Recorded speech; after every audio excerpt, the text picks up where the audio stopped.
Baik, saya akan teruskan dengan perkembangan seterusnya di mana siapa sangka hospital dan sekolah antara premis yang banyak berdepan cubaan untuk digodam bagi mendapatkan data pendua. Dan itu pendedahan Ketua Pegawai Eksekutif Cohesity Sanjay Punan di AWS Reinvent 2024.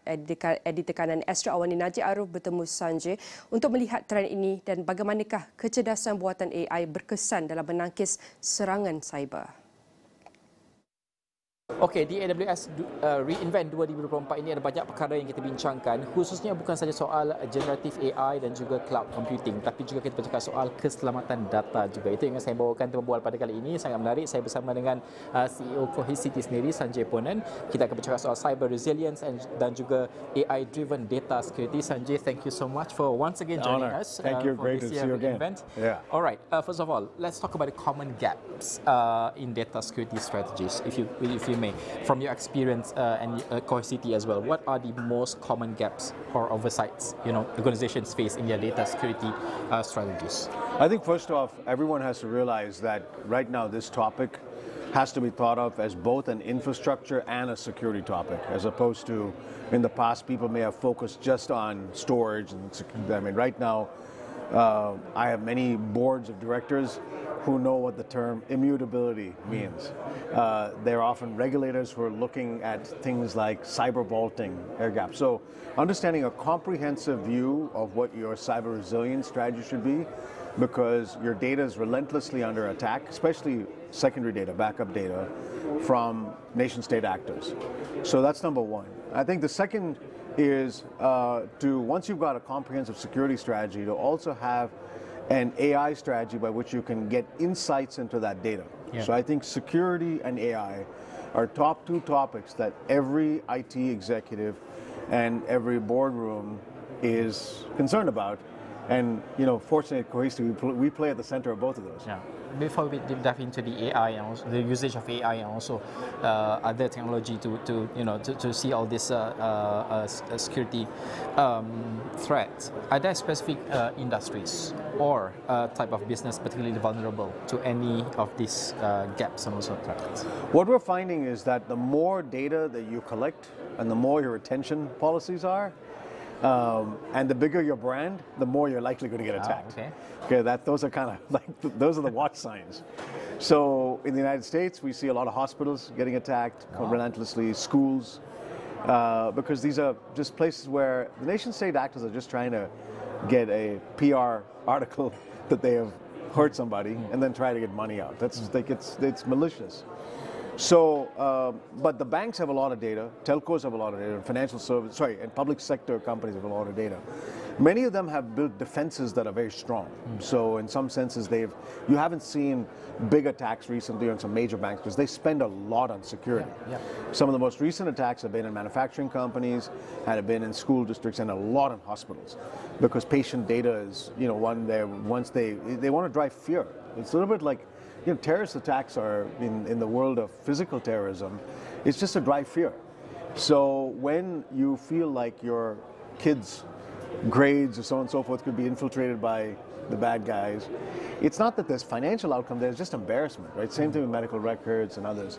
In some cases that might be financial outcomes, and also infrastructure protecting physical assets. For example, in the United States, we have a lot of focus on physical infrastructure of security, of utilities, any of the big power plants, especially now that many of these systems are on IoT devices where you could infiltrate them through the internet. Yeah. So I'd say, listen, we have to take a comprehensive view of all infrastructure across majority of industries, but the more data you collect, the bigger your brand is, the more you are a candidate for an attack. Right. But how do this manifest in terms of financial and operational and also the reputational risks for these companies? We've studied every cyber attack that's happened in the last major ones. I mean, there's about 200 ransomware attempts every second. Wow. But if you look at the major ones that have had impact, these are you should think about ransomware attacks and these cyber attacks like drones, right? You're trying to attack and then one of them might land. But we've looked at all of them, and typically what ends up happening is that they are trying to infiltrate through some, internal coordinated person who's malicious, or someone who's made a stupid mistake. Yeah. Usually it's multi-factor authentication. There's some basic rules of cyber hygiene that we believe people need to implement. Multi-factor authentication, encryption of data, segmentation of your applications. In fact, when I was at VMware running security, I wrote a paper on the 5 rules of cyber hygiene. So those things are very, very important. And obviously, in many cases, people come in and attack based on some basic missing elements of cyber hygiene, most often multi-factor authentication. Once they're in, they want to be able to get to a system that has a lot of data to either corrupt it or exfiltrate data from it, and then hold that data as ransom until you pay in Bitcoin or whatever have you, right? That's how these techniques usually work. And in industries that have been attacked, the time to recover the data is so long that they pay the ransom in many cases. Wow. What we are an expert in is making sure the speed of cyber recovery of your data could be fast. And Cohesity can't, we're not in the detection and prevention business. We can help with that, but we're in the recovery, remediation business. And we almost tell many of our clients, assume that you are getting attacked, and we can guarantee the fastest cyber recovery of any platform, because we've built a platform that's the fastest, its speed, its scale, its depth of security, second to none. Yeah. Sanjay, I want to talk about that later, but I just want to share some personal experience, because I always receive this email, click this link, or it's something that relatable to me, right? So I feel tempted to click the link, but it is not from the company itself, right? So it's sort of cyber security as well. But how can organization better, educate their teams in terms of recognizing and mitigate risks in data handling, also cyber security? Certainly, I would say if you get a link from somebody you don't know, don't click the link. And if you're worried, forward that email to your cybersecurity department to say, is this a phishing attack? Is this a spam attack from somebody? And they should be able to detect. Okay? I get, as CEO of the company, I get a lot of spam emails, sometimes with links. And if I'm not sure about the person, I forward it to my IT team and say, hey, tell me this is legit or not. And it's a good idea to do it. On your personal account, I just be very careful, because, if you have personal data, they're trying to get to your personal data. Just assume that there's a concept in security called zero trust, which means don't trust anybody, okay? And assume anybody could be, if you get an email from Sanjay Poonen, don't assume it's me, okay? It could be me, it may be somebody else who's using my name. And in fact, if you look at the email behind the name, you can fake somebody's name.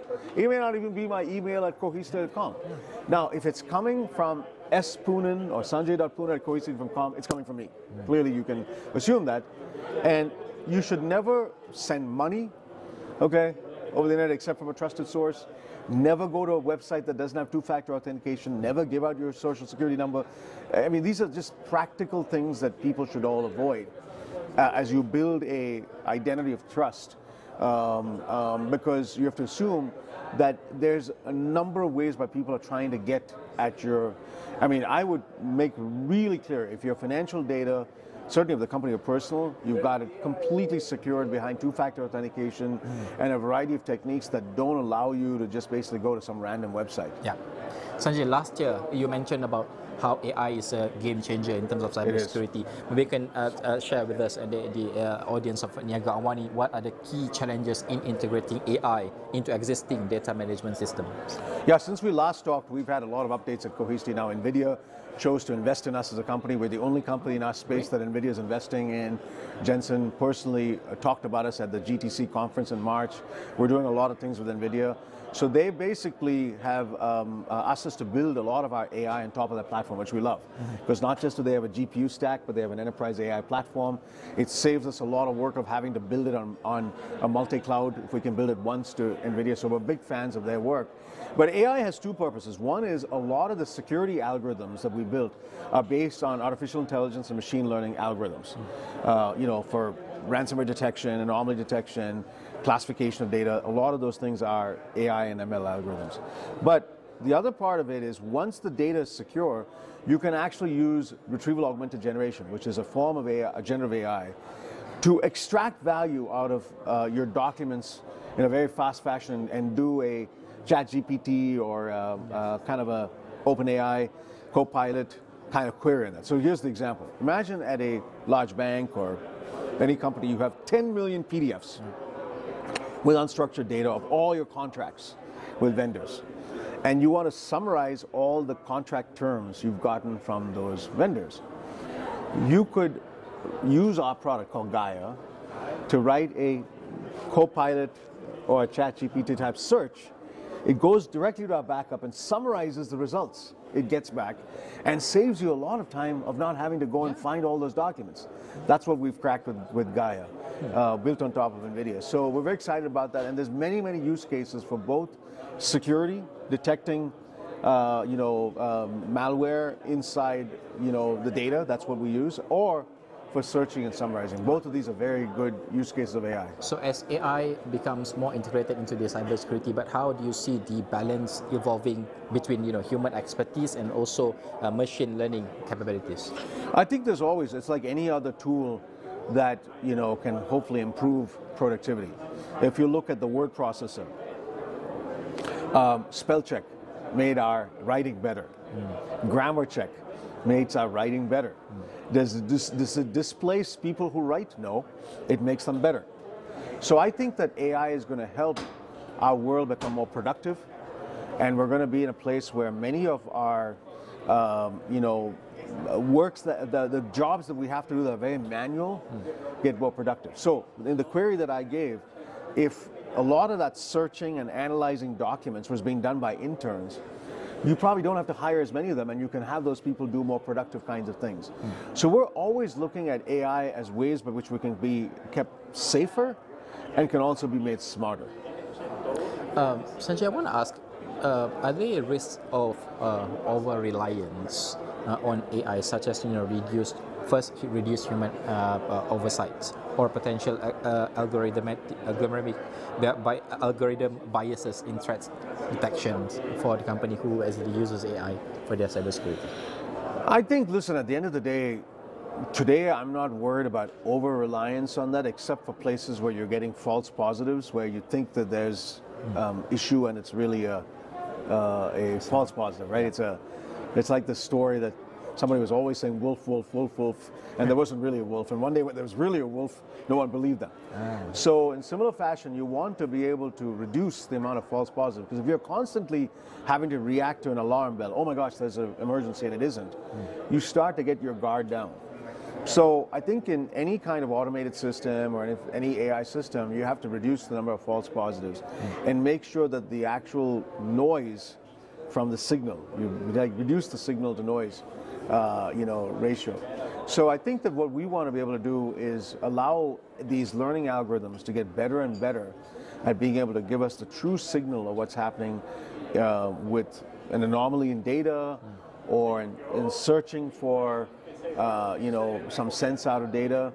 And I mean, that's part of the reason we're here at reInvent, because there's so many customers, so many use cases, and Amazon themselves, like NVIDIA, has been an incredible partner to us.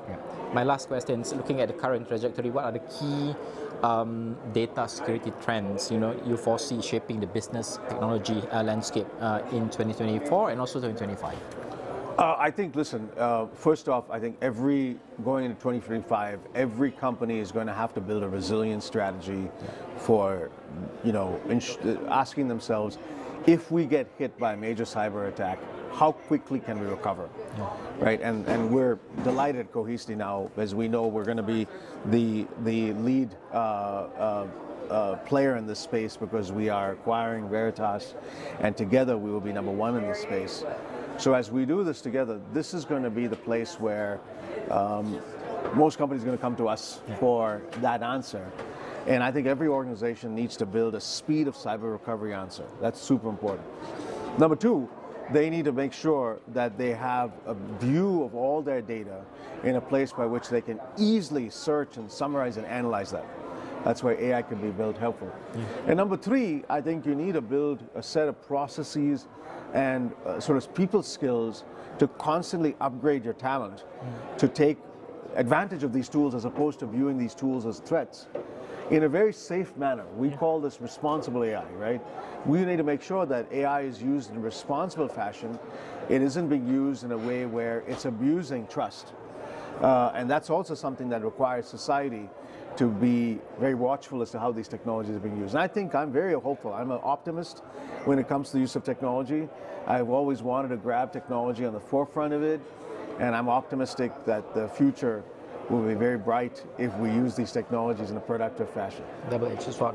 Thank you so much, Sanjay. Thank you so much. Appreciate it. Thank you so much. Thank you. Terus Sanjay tadi kita bercakap soal teknologi itu kan sentiasa ada berubah dan juga semakin maju, tapi bagaimana kita melihat cyber security ini ada penyelesaiannya, dan paling penting adalah AI itu sebagai penyelesaian kepada cyber security yang kita hadapi pada ketika ini. Sekian saja laporan saya untuk Negawani.